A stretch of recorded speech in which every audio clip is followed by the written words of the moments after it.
গুণীজন সান্নিধ্যে।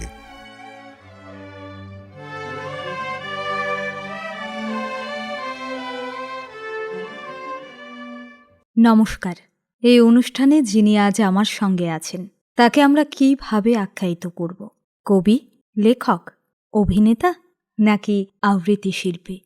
আসলে তিনি বোধহয় সব মিলিয়ে একাই ১০০। আমরা তাকে এক ডাকে চিনি। তিনি এই ত্রিপুরা রাজ্যে বহুবার এসেছেন, আর শুধু এসেছেন তাই নয়, সেই সঙ্গে দর্শক শ্রোতাদের মনও জয় করেছেন। তিনি মাইকেল, মানে মাইকেল খ্যাত দেবেশ ঠাকুর। চলুন শুনি তার কথা। স্যার, আপনাকে অনেক অনেক স্বাগত আমাদের আজকের এই গুণীজন সান্নিধ্যে পর্বে। প্রথমে আপনার কাছে আমার যেটা জিজ্ঞাসা সেটা হচ্ছে, জীবনের একেবারে শুরু, যখন আপনি খুব ছোট ছিলেন, চোখে তখন হয়তো অনেক স্বপ্ন, আপনি জীবনে অনেক এগিয়ে যাবেন, সেই সময়টা কেমন ছিল আপনার কাছে জানতে চাই। আসলে আমি যে পরিবেশে বড় হয়েছি সেই পরিবেশটি একেবারেই সাংস্কৃতিক পরিবেশ। মানে শৈশব থেকেই সংস্কৃতিকে খুব কাছে থেকে দেখা। আমার বাবা নাটক লিখতেন এবং সেই নাটকগুলি মানে 3 দিন একটা সময় ছিল, ওই বসন্ত উৎসব, তখন আমরা অনুষ্ঠান করতাম। এবং আমি যখন 4 বছর বয়স তখন বাবার নাটকে অভিনয় করেছি। এবং সেই যুগে এত বছর আগে তখন মেয়েরাও করতেন, বাড়ির মহিলারাও অংশগ্রহণ করতেন, মানে সক্রিয় একটা পরিমণ্ডল ছিল। আমার মা মানে সিন টিনগুলো তৈরি করে দিতেন, সংলাপগুলোকে ধরিয়ে দিতেন। ফলে এই শৈশব থেকেই সংস্কৃতিকে খুব কাছে থেকে আমার দেখা। ফলে আলাদা করে জীবনযাপনের পদ্ধতির মধ্যেই আমি সংস্কৃতিকে পেয়েছি। আলাদা করে যে কিছু শিখতে হয়েছে সেরকম না। বড়ও হয়েছি আস্তে আস্তে সংস্কৃতির মধ্যে দিয়েই। আপনি অভিনয়ের পাশাপাশি আবৃত্তিও করেন। যদি আমি আপনাকে প্রশ্ন করি যে আমি একটা আবৃত্তির প্রাণ যদি খুঁজতে যাই, তাহলে সেটা আমি কোথায় খুঁজে পাবো? সেটা কি বলার ভঙ্গিমায় খুঁজে পাবো, নাকি আবৃত্তির যে অর্থটা রয়েছে, কবিতার যে অর্থটা রয়েছে তার মধ্যে? আচ্ছা, প্রথমেই বলি, আমি কবিতা বলি, আমি নাটকের সঙ্গেও যুক্ত, সরাসরি মঞ্চ নাটকের সঙ্গে, নাটক লেখার সঙ্গে যুক্ত। কিন্তু আমার সবচেয়ে প্রিয় জায়গা হচ্ছে লেখা। মানে অনেকে আমাকে বলেন যে বাচিক শিল্পী ইত্যাদি, কিন্তু আমি সব সময় নিজেকে একটা জায়গাতে রেখে দিয়েছি যে আমার সবচেয়ে প্রিয় সম্পদ বা আমার প্রিয় আকর্ষণ, আমার ভালো লাগার জায়গা হচ্ছে লেখা। এবং একটি মানুষ প্রতিদিন যে চর্চাটি করে সেটি হচ্ছে কোনো না কোনো সময় আমাকে মানে লিখতে কিছু একটা হবে, লিখতে বসবো। ফলে সেই দৃষ্টিভঙ্গি থেকে আমি নাটককেও দেখেছি, আমি কবিতাকেও দেখেছি। এবার আপনি যেটা জানতে চাইলেন যে কবিতার জগতে কোনটা গুরুত্ব পাবে, কোনটা গুরুত্বপূর্ণ, আসলে কবিতা ঠিক বোঝার একটা ব্যাপার খুব একটা নেই, কিন্তু এটা আমি খুব মানে দায়িত্বশীলতার সঙ্গে বলছি। অন্যরা ভাবতে পারেন তাদের মতো করে, আমি আমার মতো বলছি। কবিতা বিষয়টি হচ্ছে সম্পূর্ণ উপলব্ধি ব্যাপার, একদম উপলব্ধির। রবীন্দ্রনাথ থেকে বলছেন যে কবিতা হচ্ছে আনন্দের ব্যাপার। আমি যেটা মানে পড়লে আমি আনন্দ পাবো, যেটা জানলে আমার মধ্যে আনন্দ স্ফুরিত হবে। আর জীবনানন্দ তাকে আবার বলে দিচ্ছেন, না, এটা হচ্ছে রসের ব্যাপার। রস যদি না পাই তাহলে আমি কিছুই পাবো না। তো দুজনেই ঠিক। তাহলে মানে কবিতা বলতে গেলে প্রথমেই আমাকে ভেবে নিতে হবে রসগত দিক থেকে একটা দিক যেন প্রতিষ্ঠা করতে পারি। রস আছে 10টি, এরকমভাবে দেখা হয়, সেই বীর রস, শৃঙ্গার রস, করুণ রস ইত্যাদি ইত্যাদি, শেষে বাৎসল্য রস, এই সব কটা মিলে। এবার যখন মধুসূদনের লেখাতে আমরা দেখতে পাচ্ছি মন্দোদরি বলছেন ইয়েকে, ইন্দ্রজিৎকে, বাবা তুই যুদ্ধে যাবি, তার সে এই যে বাৎসল্যের একটা ব্যাপার গড়ে উঠছে, এটা কিন্তু রসশাস্ত্রের ব্যাপার। যখন রাবণ একটা চিৎকারে বলছে, কিংবা বলছেন আমাদের লক্ষণকে দেখে, এবং বলছেন আমাদের ইন্দ্রজিৎ বলছেন, রুশিলা বা সুভত্রাস গম্ভীরে যেমতি, নিশীথে অম্বরে মন্দ্রে জিমতেন্দ্র কপি, কহিলা বীরেন্দ্র বলি। এর মধ্যে একটা বীর রস ফুটে উঠছে। তা রসের ব্যাপারও হতে পারে। আমি যদি জীবনানন্দ পড়ি তখন দেখব যে তার এক একটা কবিতার মধ্যে শোনা গেল লাশ কাটা ঘরে নিয়ে গেছে তারে, এটার ভাব একটা। আর একেবারে বদলে যাচ্ছে, তিনি এই যে এই অঞ্চলের কাছাকাছি বড় হয়েছেন বলতে গেলে, কেন বরিশাল, তখন অবিভক্ত বরিশাল, তো সেখান থেকে উনি যে ওই মানে নদী, শাপলা, এইসবগুলো দেখতে দেখতে তিনি ওই আবার আসিব ফিরে ধান সিঁড়িটির তীরে এই বাংলায়, সে রসটা আবার বদলে যাচ্ছে। হ্যাঁ, ফলে রসের দিকটা আছে, কিন্তু আলটিমেটলি শেষ পর্যন্ত আমাকে যেতে হবে আনন্দের মধ্যে। আমি আনন্দ পাবো, আনন্দ দেব, তবে সেটা হচ্ছে কবিতার একটা সার্থক উপস্থাপন। আপনি যখন জীবনে প্রথমবার মঞ্চে অভিনয় করেছেন, সেই উপলব্ধিটা কেমন ছিল? আচ্ছা, প্রথম মঞ্চে যখন অভিনয় করেছি তখন আমি বলেছি আমার 4 বছর বয়স তখন। হ্যাঁ, মানে তখন আমি এসব কিছুই বুঝতাম না। একটা মানে বর্ণমালার একটি বর্ণ আমাকে অভিনয় করতে হয়েছিল, বাবা শিখিয়ে দিয়েছিলেন, মা আরও ভালো করে শিখিয়ে দিয়েছিলেন। আমি বলি আপনাকে, আমাকে প্রথম যে কবিতাটা শিখতে হয়েছিল, সেই কবিতাটি হয়েছে মেঘনাদ বধ কাব্য থেকে, এবং সেটি মা ধরে ধরে শিখিয়েছিলেন কী করে বলতে হয়। তো এটা খুব একটা মানে যে খুব বুঝেছি তেমন কিছু না, কিন্তু একটু বুঝে যখন কবিতা বলতে শুরু করি মঞ্চে, তো আমার কিন্তু কোনো কালেই আমার মানে ভয় পাওয়া, মঞ্চ ভীতি, এই ভীতিটা কিন্তু আমার শৈশব থেকে কেটে গেছে। আমি কখনো মানে যে খুব ভয় পেয়েছি, খুব বড় মাপের উৎসবে অংশ নিয়েছি, যেমন তখন কলকাতা বিশ্ববিদ্যালয়ে হতো সর্বভারতীয় নাট্য প্রতিযোগিতা, মানে সারা ভারতে যত ইউনিভার্সিটি আছে তারা অংশগ্রহণ করতে, সেখানে নাটক করতে গেছি। মনে আছে ব্রুটাস তুমিও নাটক করেছিলাম, এবং বিভিন্ন ভাষাতে নাটক, যে কোনো ভাষাতে নাটক করছে। খুব বড় বড় মানুষেরা বিচারক ছিলেন। তো অনেকেই আমার যারা সতীর্থ আমার লেখা এবং আমার পরিচালনা নাটক, তারা একটু ভয় পাচ্ছে যে আমি পারবো তো, আমি এইসবগুলো। আমি বললাম কোনো চিন্তা নেই, মঞ্চটাকে সবসময় মনে করবে তোমার নিজের জায়গা। আমার ব্যক্তিগত ক্ষেত্রে অনেক সময় মনে হয় আমি এখন আপনার সঙ্গে কথা বলছি, আমার কথা কিছু কিছু হয়তো জড়াচ্ছে, কিন্তু মঞ্চে আমার কথা জড়াবে না। আমার সামনে মাইক্রোফোন থাকলে আমার কথা আরও বেশি স্ফুরিত হয়ে যাবে। ফলে এইটা আমার অভিজ্ঞতাটা এবং আমার উপলব্ধিটা একদম একান্ত নিজস্ব। অনেকের কাছে থিয়েটারের অভিনয়টা এখন সেই অর্থে প্রাধান্য পাচ্ছে না, মানে কমার্শিয়াল অভিনয়টাকে বেশি প্রাধান্য দিচ্ছে। কারণ মঞ্চে অভিনয় করাটাকে ভাবছে যে না, মঞ্চে অভিনয় করে কি হবে, আলটিমেট আমার জীবনে এগিয়ে যাওয়ার জন্য আমাকে কমার্শিয়াল যে অভিনয় আছে, সেটা সিরিয়াল হোক কিংবা বড় পর্দা হোক, সেখানে অভিনয় করাটা দরকার। তো সে ব্যাপারে আপনার কি মতামত? আপনি খুব গুরুত্বপূর্ণ একটা প্রসঙ্গ তুলেছেন, যে এটা তো মানুষ ভাবে যে আমি তো জীবন জীবিকার জন্যে আমাকে অনেক কিছু করতে হয়। কেউ ব্যবসা করেন, কেউ চাকরি করেন, কেউ স্বতন্ত্র কোনোভাবে জীবিকা নির্বাহ করেন। তো শিল্প সংস্কৃতি কেন জীবিকা হয়ে উঠবে না? এটাও তো একটা সত্য কথা। এবং অন্যান্য দেশে, আমি পৃথিবীর নানা দেশ ঘোরার সুযোগে আমি একটা জিনিস দেখেছি, যে নাটকও কিন্তু একটা বৃত্তি, নাটকটাও কিন্তু একটা বৃত্তি, থিয়েটার একটা বৃত্তি, হ্যাঁ, সাহিত্য একটা বৃত্তি। ইনি একজন সাহিত্যিক। তখন হয়তো প্রশ্ন করেছি, না আপনার মানে পেশাটা কি? কেন আমার থিয়েটার আমার পেশা? মানে তারা সেখান থেকে কিন্তু উপার্জন করেন, এবং সেইভাবে তৈরি হয়েছে একটা পরিকাঠামো। অনেক দেশেই এটা আছে, অনেক দেশে এটা আছে। এমনকি সাহিত্য সেখানেও একটা বৃত্তি হিসেবে দেখানো হয়, কিন্তু আমাদের দেশে সেইভাবে দেখানো হয়নি কখনো। এখন হয়তো বেশ কিছু, হয়তো একটা 2 দশক বা আরও একটু বেশি সঙ্গীত নাটক একাডেমি বা নাট্য একাডেমি, তারা কিন্তু এগুলো নিয়ে একটু ভাবনা চিন্তা হয়তো করছেন, কিন্তু সেটা খুব মানে যে পরিমাণ নাটক হয়, যে পরিমাণ থিয়েটার হয়, তার তুলনায় খুবই কম অনুদান আসে। আর অনুদান ব্যাপারটা নিয়েই আমার একেবারেই ব্যাপারটা আমার খুব একটা ভালো লাগে না। মানে অনুদানের সেই দান কৃপা একটা ব্যাপার জড়িয়ে থাকে। আমি অনুষ্ঠান করব, সে যদি সামান্য রোজগার হয় সেটাকে সমবন্টন করে নিলাম, এটা হতে পারে। কিন্তু সব জায়গাতে তো এইভাবে মানুষ দিতে পারে না। বিশেষ করে একটা গ্রুপ থিয়েটারের মানে একটা কনসেপ্ট যখন তৈরি হয়েছিল, যে আমার কমিটমেন্টের জায়গা, এটাকে অনেকে ভেবে নিয়েছিলেন এটা আমার দায়বদ্ধতার জায়গা, আমি দায়বদ্ধতার জায়গা থেকে থিয়েটার করি। কিন্তু দীর্ঘদিন করতে করতে মানুষের মধ্যে একটা বিপন্নতা বোধ আসতে লাগলো। পারিবারিক ক্ষেত্রে সংসার চলতে হবে। এই যে মানে উৎপল দত্তের কথা বলি, অসামান্য মঞ্চ অভিনেতা, একদম মানে একটা ওই রকম প্রতিভা ভাবা যায় না, যে অনন্য সাধারণ। তো উনি একটা সময় কিন্তু দেখলেন যে জীবিকা মানে আর চালাতে পারছেন না। তখন বিষ্ণুপ্রিয়া খুব ছোট তাকে মানে কি কালকে কি খাওয়াবো সে ব্যাপারটাও তাকে চিন্তা করতে হচ্ছে। তখন তিনি কিন্তু হিন্দি সিনেমার জগতে চলে গেলেন।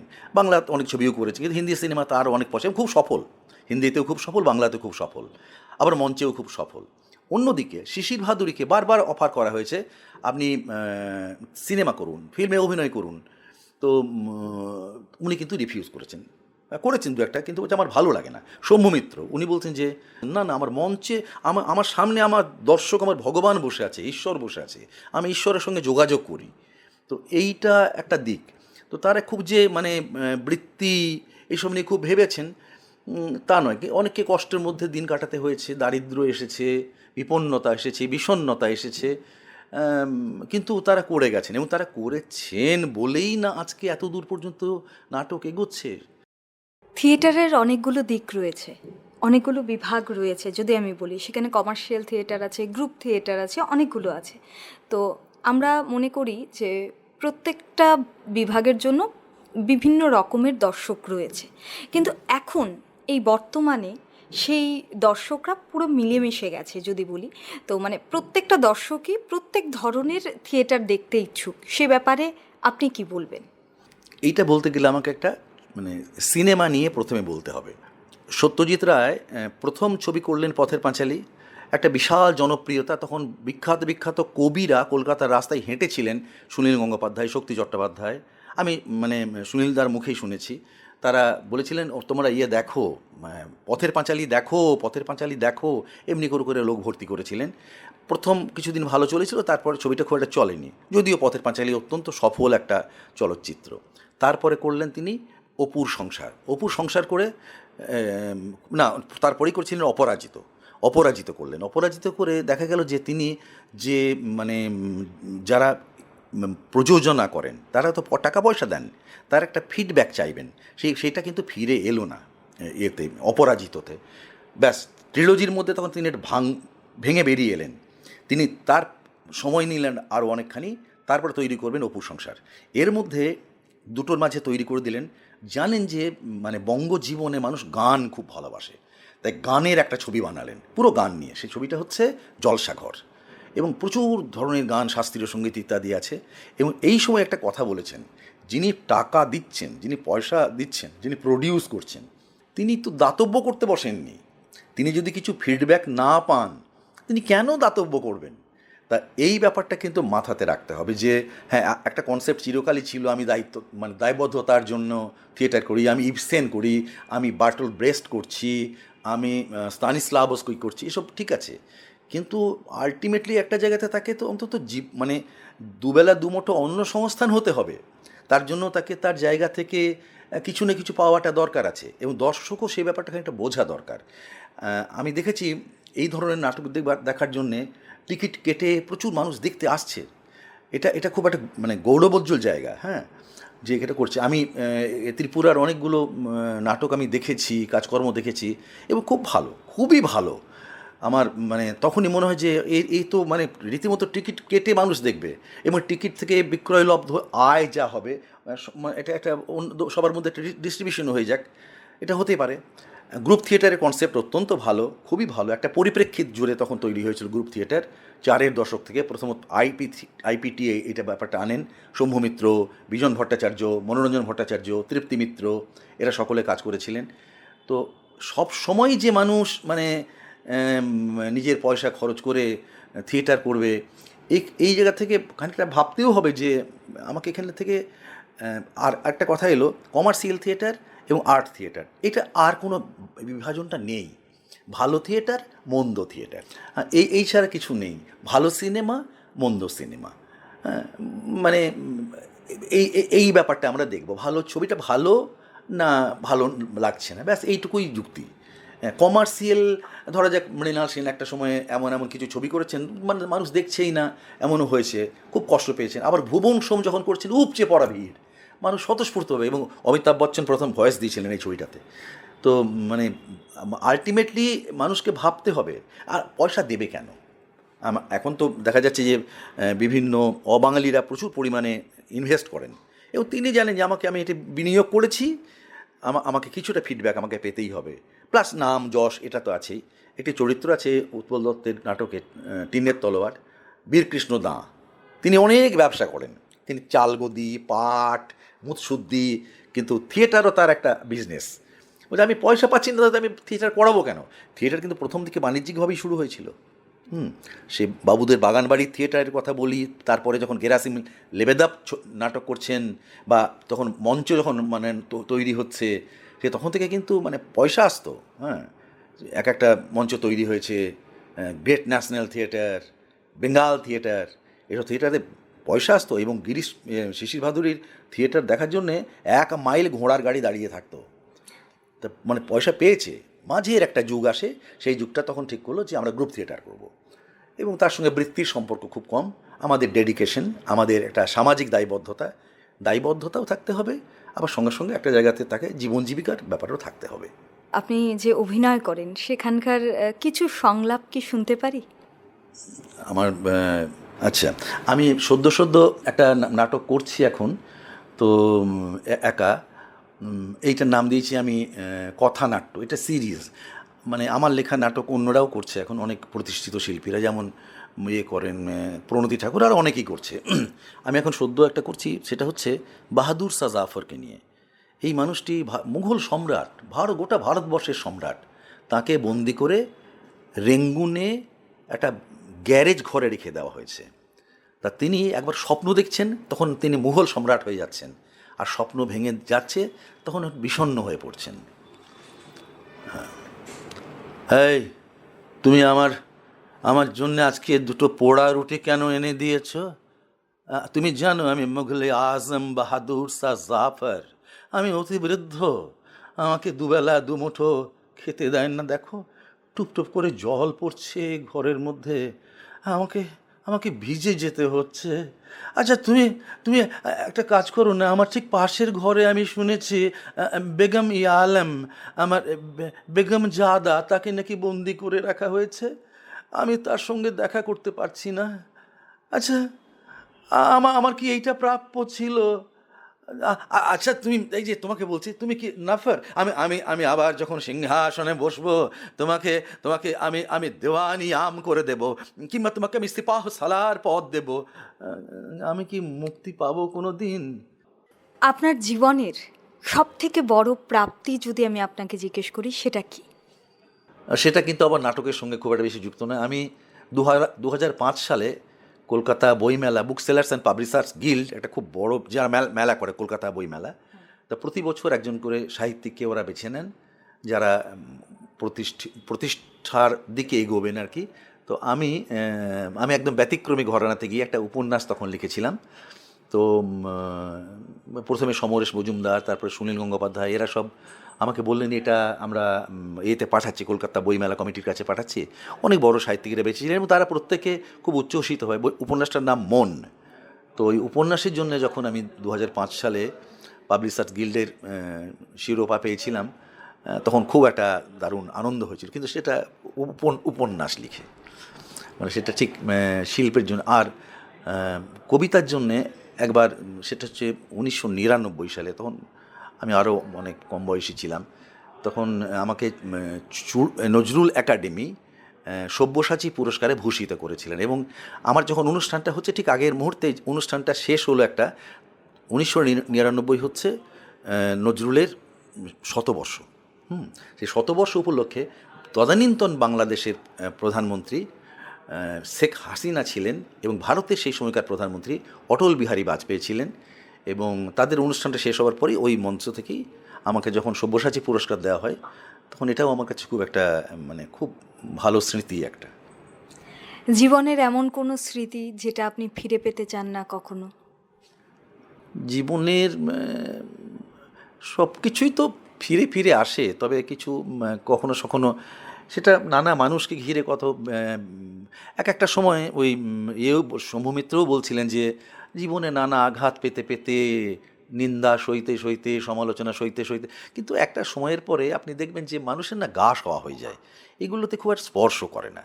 যে কোথাও বেদনা পেয়েছি, কোথাও দুঃখ পেয়েছি কোনো একটা ব্যাপারে, সেই দুঃখ খুব একটা আর ছোঁয় না একটা সময়ের পর। সে মানুষের মতো করে বলবে, আমাকে আমার মতো করে সহ্য করতে হবে। আমি যদি বিচ্যুত হই তাহলে আমার নিজেরই কাজের ক্ষতি হবে। কিন্তু আমি আমার নিজের কাজটুকু করে যাব, এইটা আমার মনে হয়। সেটা ঠিক কোনো আঘাতকে আমি ঠিক বড় করে কোনো দিন আমি ভাবিনি। ঠিক পেয়েছি হয়তো, কিন্তু সেটা আমার উল্লেখযোগ্য কিছু মনে হয় না। আপনি তো অনেক আবৃত্তি করেন, আপনার লেখা আমি কবিতা পড়েছি, কবিতা লিখেছেন আপনি, আমি সেটা পড়েছি। তো সেই দিক দিয়ে যদি বলি, এখন বর্তমানে সেই আবৃত্তিকে নিয়ে বিভিন্ন রকম পরীক্ষা নিরীক্ষা চলছে। যেমন যদি বলি আপনাকে, কেউ ব্যান্ডে আবৃত্তি করছেন, কেউ আবৃত্তির সঙ্গে নাচ করছেন, কিংবা অভিনয় করছেন, গান করছেন, তো সবটাকে মিলেমিশে দিচ্ছেন আর কি। তো সেই প্রসঙ্গে আপনার অভিমত কী? আমি বলি যে যেমন করছে করুক। ও কেউ যেমন আমরা কি কোনো দিন ভেবেছিলাম যে এই আবার আসিব ফিরে এটি গান হতে পারে?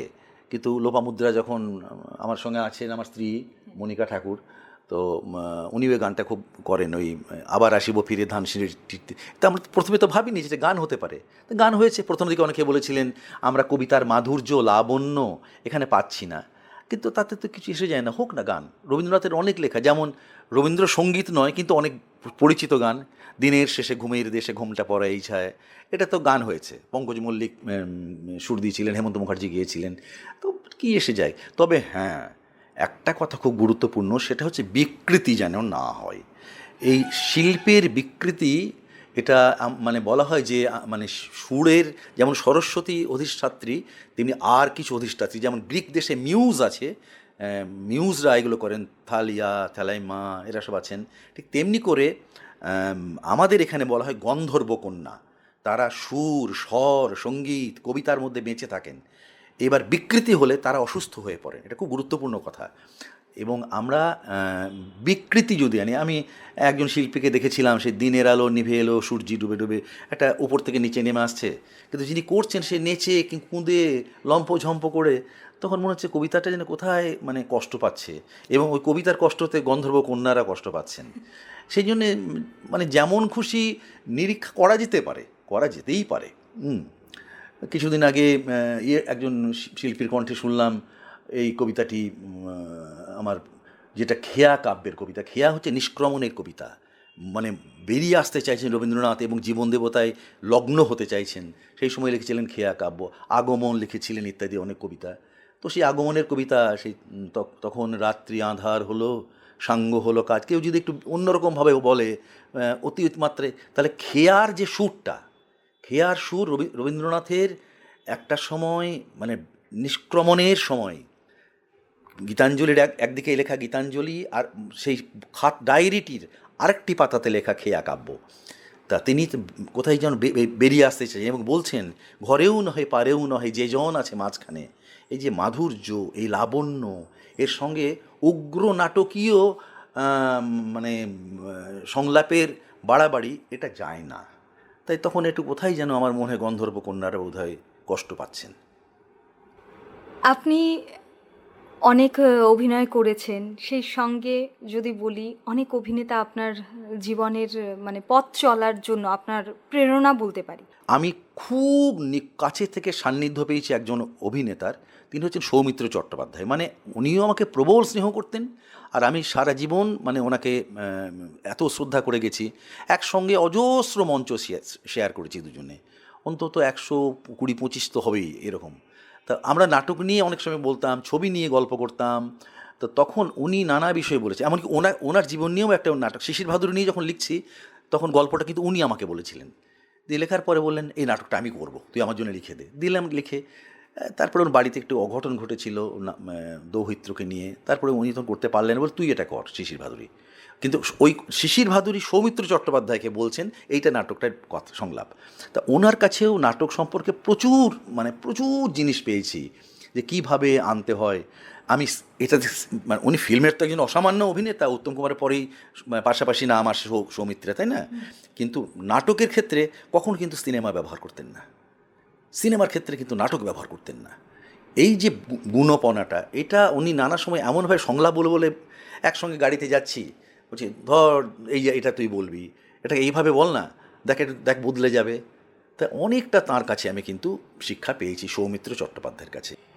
আপনার জীবনের বিরুদ্ধ পরিস্থিতিকে আপনি কি দিয়ে জয় করতে পারেন বলে আপনার মনে হয়? বিরুদ্ধ পরিস্থিতি মানে কি হতে পারে? বিরুদ্ধ পরিস্থিতি আমি সবটাকেই খুব স্বাভাবিক বলে মনে করি। হ্যাঁ, বিরুদ্ধ পরিস্থিতি সেভাবে আমি কখনো ভাবি না যে এটা প্রতিকূল পরিস্থিতি। প্রতিকূল পরিস্থিতির যাই আসুক না কেন আমি সেভাবে কাজ করতে পারবো। আমার এখানে কোনো আম আটকাবে না, আমি সেভাবে ভাববো এবং সহজ কথা সহজ করে বলতে পারি। মনের তাই কহ যে মনকে আমি বলতে পারি। আপনার জীবনের এমন কোনো একটা স্বপ্ন যেটা আপনি পূরণ করতে চান, কিংবা এমন কোনো একটা জিনিস যেটা আপনি আবার ফিরে পেতে চান, যদি বলি? ফিরে পেতে চাই আমার ছোটোবেলার দিনগুলো যদি বলি তাই, কিন্তু সেটা তো হয় না। কিন্তু সবচেয়ে বড় বড় কথা হচ্ছে আমি আমার সত্যি করে আমার জীবনকে নিয়ে আমি খুব মানে ওই একটু কথা বললাম যে আনন্দ, কবিতার মূল বিষয় হচ্ছে আনন্দ, সুখ নয়। তো ঠিক তেমনি করে মানে আনন্দটুকু যেন জীবনে থাকে। আমি অনেক প্রতিষ্ঠা পাবো কি পাবো না, কতটা পেয়েছি কতটা পাইনি, এসব বিচার আমি একদমই করি না, ভাবিও না কখনো। যে আমাকে আমার কাজ করে যেতে হবে, এইটার মধ্যেই আমার আনন্দ, এটাই আমি পেতে চাই। আর এমন কিছু মাঝে মাঝে মনে হয় কিছু সৃষ্টি করব, সেই সৃষ্টির মধ্যে কিছু একটা আলাদা কিছু আসুক। যেমন আমি খুব প্রচণ্ড ভক্ত কিছু সাহিত্যিকের যারা খুব কম পঠিত। আমি যেমন প্রচণ্ড ভক্ত কমল কুমার মজুমদারের, অত্যন্ত ভক্ত আমি যার সতীনাথ ভাদুড়ির, অমিয় ভূষণ মজুমদার, জগদীশ ভট্টাচার্য, যাদেরকে অনেক কম লোকে পড়েন। তো আমি মাঝে মাঝে স্বপ্ন দেখি আমি কি কমল কুমারের মতো কোনো দিন লিখতে পারবো। ঘুম থেকে উঠে বসে গেছি যে আমি কি কমল কুমারের মতো কোনো দিন লিখতে পারবো।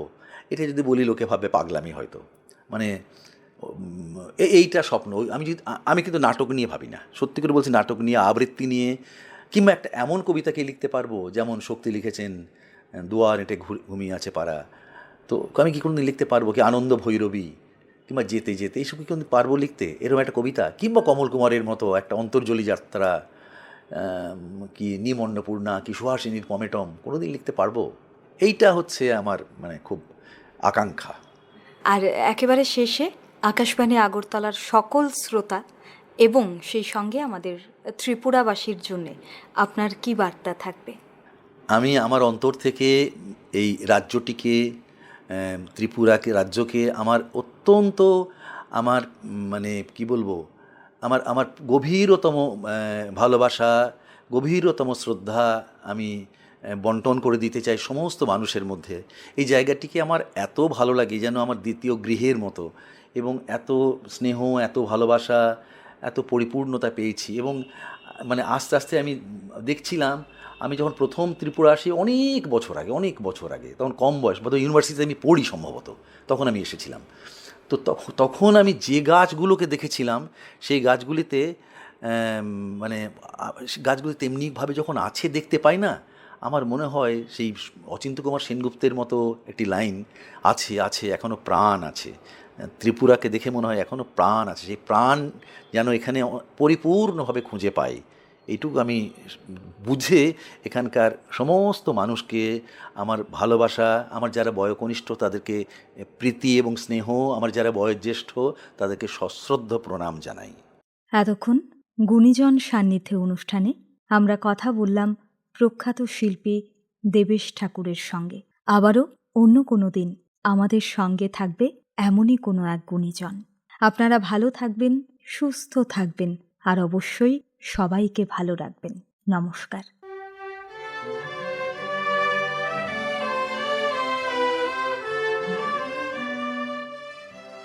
গুণীজন সান্নিধ্যে।